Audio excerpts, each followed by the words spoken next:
किसी गांव या छोटे शहर से निकलकर किसी बड़े शहर में जाकर कोई नौकरी करना, यूँ तो यहाँ से देखकर ये सब कुछ बहुत अच्छा लगता है, पर इसकी सही हकीकत वही लोग समझ पाते हैं जो इस ज़िंदगी को जीते हैं।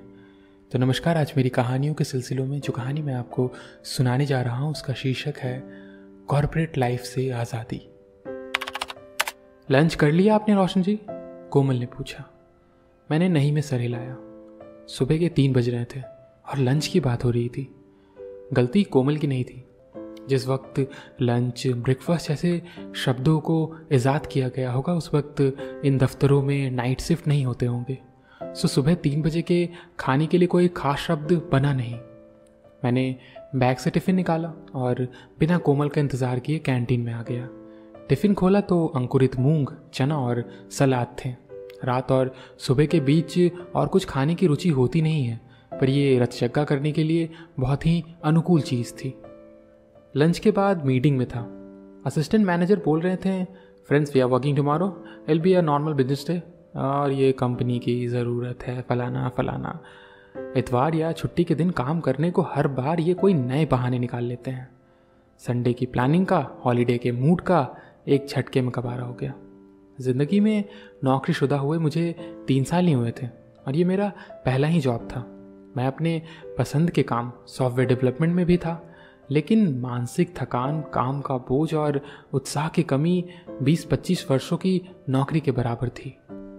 एक खूबसूरत नेमत जो ईश्वर ने हमें बख्शी है इंसान बनाकर, उसको ये कंपनियां सज़ा बना देती हैं।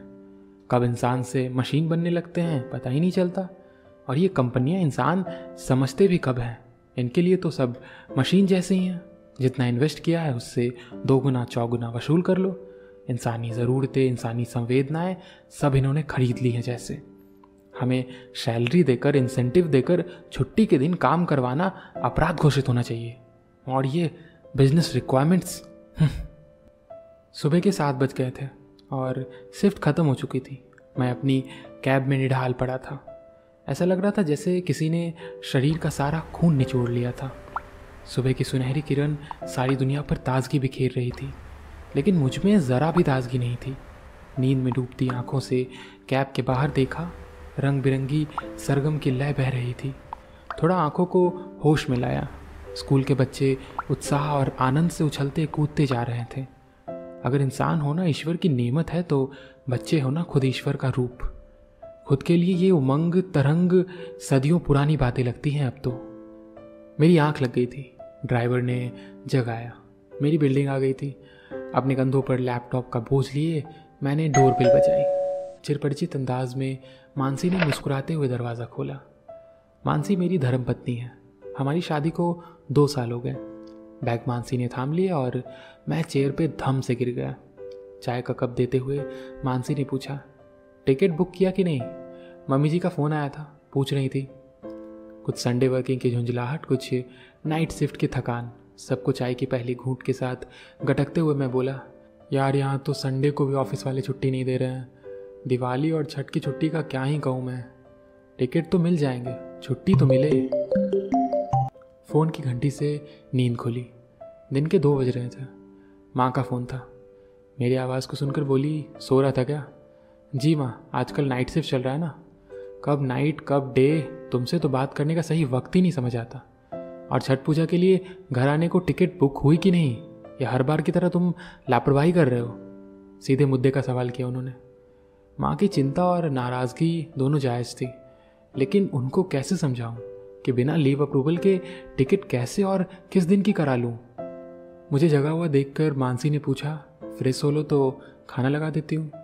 नहीं यार, अभी तो सुबह सोने से पहले 10 बजे कुछ खाया था, अभी तो खाना नहीं हो पाएगा। पर लगता है बाहर बारिश होगी।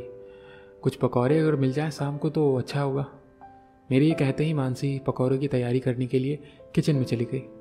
मैंने फिर आवाज़ लगाई, अरे एक अदरक वाली कम दूध की चाय भी, सर भारी हो रहा है यार। नाइट शिफ्ट के बाद, आधी नींद से उठने के बाद अक्सर ऐसा होता है। अरेंज्ड मैरिज हुई थी हमारी। खूबसूरत थी मानसी। मुझे हमेशा से एक वर्किंग वाइफ की ख्वाहिश थी। मानसी हिस्ट्री में बीए थी और फिर शहर से ही उसने ब्यूटिशियन का कोर्स भी किया था। वो एक ब्यूटी पार्लर में काम करना चाहती थी, पर मुझे पसंद नहीं था कि वो मेरी तरह नौकरशाही करे। शाम गहरी हो गई थी। ऑफिस के लिए निकलने में अभी 3-4 घंटे थे। मानसी मेरे लिए लंच तैयार कर रही थी।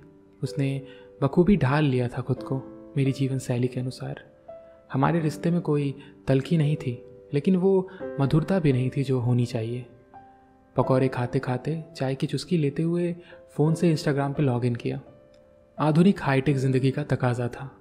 रात भर ऑफिस, दिन भर सोना और फिर मिले हुए कुछ घंटों में वर्चुअल या नकली दुनिया के ज़्यादा करीब होना। रात के 10 बज रहे थे। सारी दुनिया अपने अपने घोंसलों के तरफ लौट रही थी या लौट चुकी थी, और मैं ऑफिस में अब काम शुरू करने वाला था। रात भर यूं जगना मुझे कभी पसंद नहीं रहा। काम करना जीवन के उत्सव का विस्तार करना है, पर यहाँ तो प्रकृति से संघर्ष किया जा रहा था। सूरज के डूबने पर लोग जाग रहे थे और उगने पर सो रहे थे। ऑफिस में माहौल आज कुछ बदला सा था। शर्मा जी ने बताया कि आज एम्प्लॉयज़ का मंथली असेसमेंट होने वाला है। अब ऐसे माहौल में छुट्टी के लिए बात करना मुश्किल था। मैनेजमेंट कैबिन से निकलते हुए कोमल के चेहरे पर विजयी भाव देखकर यह अंदाज़ा लगाना मुश्किल नहीं था कि अंदर सब कुछ उसके अनुकूल रहा होगा। पता नहीं महिलाओं की अनुकूलन क्षमता बेहतर होती है या वो सामने वाले को अपने अनुकूल बना लेती हैं। अब बारी मेरी थी। अंदर जाते ही मैनेजर ने एक एक्सेल सीट मेरे हाथों में थमा दी।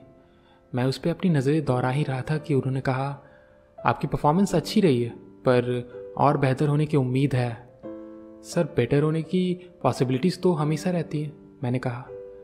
बात तो ये थी कि जब तक मैनेजमेंट के unrealistic double digit target growth को दिन रात एक करके अपने दोस्त, परिवार, सामाजिक जिम्मेवारियां भूलकर बिना किसी इफ एंड बट के अगर आप पूरा कर दो तो बेहतर, और अगर ना करो तो बेहतर की गुंजाइश। अगली दोपहर मानसी के जगाने पर उठा तो देखा कि उसने कोई लेप लगा रखा है। मैंने पूछा, ये क्या है? तो बोली, कुछ नहीं, तुम्हारे पैसे बचा रही हूँ, चाहो तो तुम भी लगा लो। मुल्तानी मिट्टी है, बिल्कुल नेचुरल। तुम ही करो ये तामझाम, मुझे नहीं करना। मैं लैपटॉप पर छुट्टी के लिए मेल टाइप करने लगा और मानसी से बातें करते हुए ट्रेन की टिकट भी चेक कर रहा था। आज पता नहीं क्यों, पर मेरे चेहरे पर खुशी बहुत थी। शायद ये छुट्टी की मंजूरी की उम्मीद या छठ पर्व में घर जाने के सपने की वजह से थी। मुझे मुस्कुराता हुआ देख मानसी ने 2 दिन पुराना एक अखबार मेरी ओर बढ़ा दिया। उसमें एक ब्यूटी पार्लर में नौकरी का इश्तिहार था। मैं समझ गया वो क्या कहना चाहती है। मैंने अखबार को अपने लैपटॉप के माउस के नीचे रखा और उससे पूछा, वापसी की टिकट कब के करवाएं?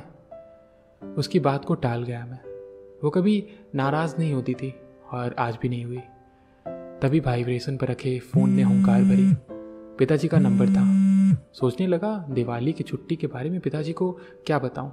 पिताजी, मैंने अप्लाई कर दिया है छुट्टी के लिए, आज या कल में अप्रूव हो जाएगा। मैंने फ़ोन रिसीव करते हुए उधर से बिना कुछ कहे हड़बड़ाहट में कहा। मेरी बात सुनकर पिताजी थोड़ी देर मौन रहे, फिर बस इतना कहा कि अच्छे से आना और बहू का ख्याल रखना। अगले दिन ऑफिस पहुंचकर काम में मसरूफ़ हुए ज़्यादा वक्त नहीं हुआ था कि मैनेजर का बुलावा आ गया। रोशन, तुमने 2 वीक के लीव की अप्लाई की है? यस सर, मैंने कहा। रोशन की करंट प्रोजेक्ट की डेडलाइन नवंबर के दूसरे वीक में है और ऐसे में इतनी लंबी छुट्टी मैं अप्रूव नहीं कर सकता, मैंने धीरे से कहा। डेडलाइन तो हमेशा ही रहती है सर, साल में छठ और दिवाली तो एक ही बार आती है। व्हाट रविस, हर साल तो आती है Chhath. No Roshan, I can't do this. Maximum 3 दिन, इतवार को जाओ और दिवाली के अगले दिन वापस आ जाओ। सर, मैं दिवाली में घर जा रहा हूँ। माँ, पिताजी, भाई बहन, बचपन के दोस्त, सबके पास कोई बिजनेस मीटिंग नहीं है कि गया, मिला और वापस। पूरे साल छुट्टी नहीं ली है, मैंने कहा। अब मैं उनको समझाने की कोशिश तो कर रहा था, पर यह बात तो मुझे भी पता थी कि मैनेजर से ज़्यादा बहस का कोई फ़ायदा नहीं था। सो मैं अपने डेस्क पे वापस लौट आया और रीजनल ऑफिस में एक एप्लीकेशन डाल दी। फिर मैं वर्क इन प्रोग्रेस प्रेजेंटेशन को करते करते इतना व्यस्त हो गया कि सुबह के 5 कब बज गए पता ही नहीं चला। प्रेजेंटेशन सबमिट करने के लिए मैं बॉस के केबिन में था। फिर बॉस ने कहा, तुमने रीजनल ऑफिस में कोई छुट्टी की मेल की थी क्या? जी सर, मैंने रीजनल ऑफिस को बताया कि 1 साल से मैं घर नहीं गया हूँ। मैं 2 गुने जोश और आनंद से इफिशिएंटली वर्क कर सकूँ, इसके लिए मेरा अपने समाज, अपने परिवार में वापस जाना, मिलना ज़रूरी है। यही बात तुम मुझको भी समझा सकते थे ना, बॉस ने कहा। सर, मैनेजर ने ना बोल दिया था। मैं अपनी बात रखता उससे पहले ही बॉस ने कहा, एनीवेज तुम्हारी छुट्टी अप्रूव हो गई है। थैंक यू सर, मैंने विजयी मुस्कान के साथ कहा। ऑफिस से निकलते निकलते सुबह के 8 बज चुके थे। घर पहुंचा तो मानसी को छुट्टी की बात बताई। कल की अखबार वाली बात से वो थोड़ा नाराज तो थी, भले ही उसने कुछ कहा ना हो, पर छुट्टी की बात सुनकर उसके सारे गिले शिकवे दूर हो गए थे। घर जाने से पहले पिताजी के लिए नई घड़ी ली, भाई के लिए कुछ किताबें, साहबजादे को गुलजार की गज़लों का कुछ नया शौक चढ़ा था। मानसी ने माँ के लिए एक साड़ी ली और श्री कृष्ण की एक चंदन लकड़ी की मूर्ति। मानसी ने ही सुझाव दिया कि बहन के लिए कुछ ना लूँ, बल्कि वहीं जाकर उसे उसकी पसंद का कुछ दिला दूँ। सब कुछ ध्यान से बैग में रखा और 4 घंटे के ट्रेन के सफ़र के बाद अपने शहर के रेलवे स्टेशन पहुंचा। वहां पहुंचकर घर तक जाने के लिए कोई सवारी ढूंढ ही रहा था कि ऑफिस के सहकर्मी शर्मा जी का फ़ोन आया। रोशन, इस बार कंपनी ने इंक्रीमेंट पोस्टपोन कर दिया। उनका कहना है कि मार्केट बहुत ख़राब है, मंदी चल रही है। शर्मा जी ने ये बड़ी मायूसी से कहा, ये मंदी हमेशा साल भर घूमकर ये इंक्रीमेंट के टाइम ही आ जाती है।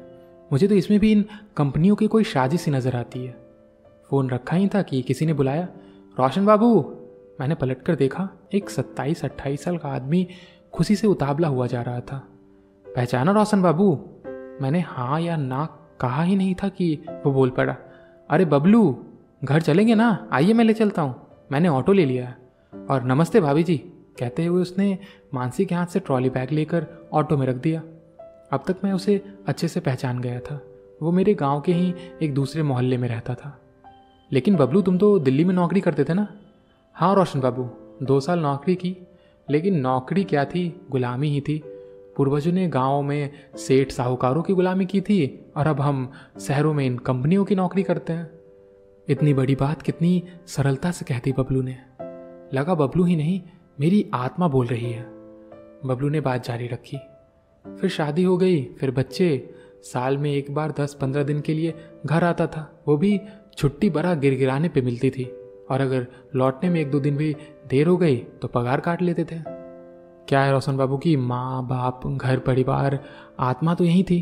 अब बिना आत्मा के सिर्फ शरीर के साथ नौकरी कब तक करता? बबलू की एक एक बात मुझे खुद का भूत और भविष्य लग रहा था। बबलू ने कहा, बस नौकरी छोड़ दी और गांव आ गया और ये ऑटो ले ली। आगे क्या बताऊं रोशन बाबू, बस ये समझिए कि मालिक भी मैं और नौकर भी मैं। पैसे ज़्यादा कम होते रहते हैं पर सुकून है। लीजिए रोशन बाबू, आपका घर आ गया। मेरे पैसे पूछने पर बबलू ने मना कर दिए। वैसे भी मैं भाड़ा तो दे सकता था, लेकिन उसने जो अंतर्दृष्टि दी थी वो अनमोल थी। दिवाली की रोज़ आसमान में फुलझड़ियाँ जगमगा रही थी। ये फुलझड़ियाँ भी तभी जगमगाहट बिखेर पाती हैं जब ये पॉकेट से आज़ाद होकर खुले आसमान में घूमती हैं। दिए की रोशनी से सारा जहान रोशन था। मानसी घर की चौखट पर दिए सजा रही थी। मैंने उसके हाथ से दिए लेते हुए कहा, सोच रहा हूँ गांव में एक ब्यूटी पार्लर खोल दूँ। अपनी मर्जी की रियासत की तुम रानी होगी, मैं राजा। किसी बड़े साम्राज्य की चाकरी करने से तो अच्छा है ना। थोड़ी हैरान सी मानसी की आंखों में दिए से ज़्यादा चमक थी। दियों के बीच मानसी मेरे कंधे पर सर टिकाए खड़ी थी और मैं चैन, सुकून और आज़ादी का अनुभव कर रहा था। आगे क्या होगा मालूम नहीं, पर जो होगा उस शहर की पाबंदियों भरी ज़िंदगी से तो बेहतर होगा। तो ये थी मेरी आज की कहानी, कॉर्पोरेट लाइफ से आज़ादी। तो आगे कैसी लगी ये कहानी, ये ज़रूर बताइएगा, और फिर सुनते रहें मेरी कहानियाँ और मोहब्बत बनाए रखें। शुक्रिया।